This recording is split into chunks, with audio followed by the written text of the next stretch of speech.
Even with the ultra-modern, sophisticated equipment hospitals have today to care for people, the real care, in many cases, starts here in the emergency room.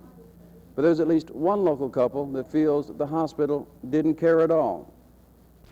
Hundreds of patients are handled through the University of South Alabama's Medical Center each day. Some are not handled at all and walk out. That's the case of 29-year-old Philip England of Pritchard. He was taken to Medical Center by his wife Jody and a friend a week ago today, right after the mock disaster drill, at 2 a.m. in the morning, almost doubled in pain, suffering from a kidney stone attack. A guard helped him to a treatment room. And there was some blood on the floor. There was, I think it was an enamel pan that was about 2/3 full, and then there was another.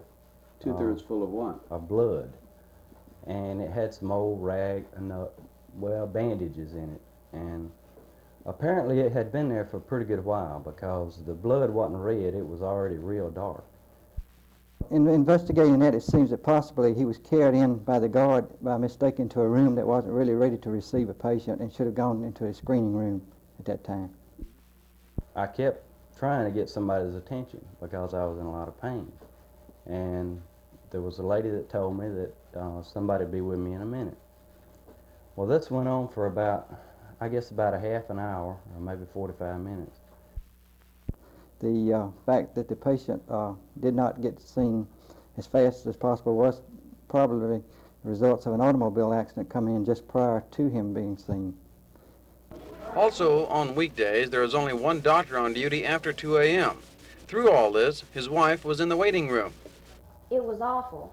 There was filth on the floor, looked like it hadn't been swept or mopped or anything else for at least a week.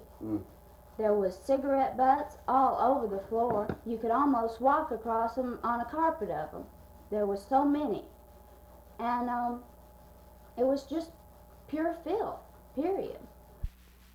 That waiting room would possibly have been in that condition due to our staffing that night of the disaster. We used our custodial service employees to help in the disaster drill, and the particular maid assigned was duty at that time, and that doesn't justify the condition of the waiting room, but it is a reason for it. Lynham emphasized he's not trying to make excuses for what happened at Medical Center, saying the circumstances were deplorable, and he stated the hospital will make every effort to make sure it doesn't happen again. John Keffer, Channel 10 Newsbeat.